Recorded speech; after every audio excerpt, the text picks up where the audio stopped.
hey. I'm gonna keep it real with you guys. I haven't been feeling as funny as usual lately. And I think it's because my life has just been going too well. You know, there's nothing funny about that. Like last week, me and my girlfriend were sharing a lovely afternoon together.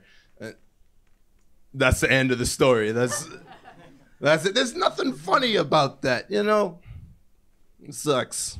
I hate it. I've been trying to get my diet together lately because I'm lactose intolerant, but I love cheese.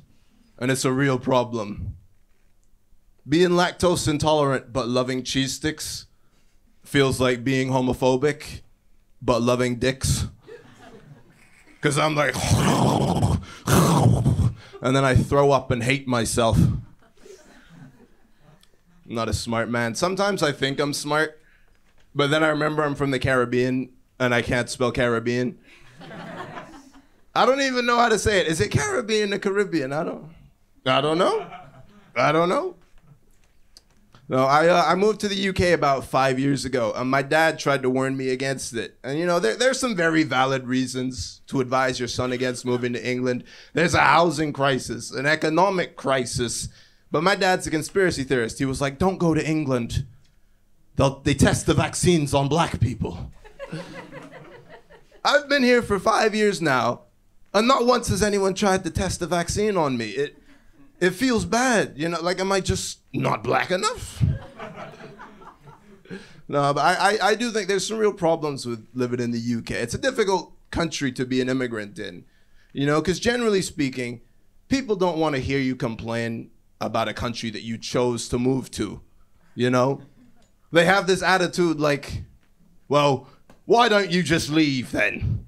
Go back to where you came from. And I don't think that's fair in England specifically. Because complaining about England is the most English thing you can do. When I talk shit about this country, it's just me making an effort to fit in.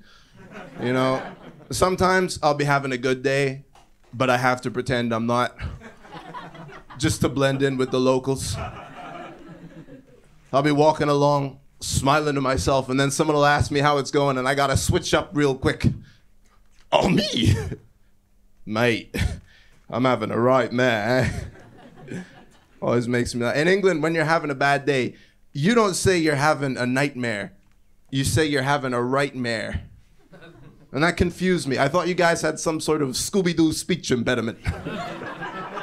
Reggie, I'm having a right mare.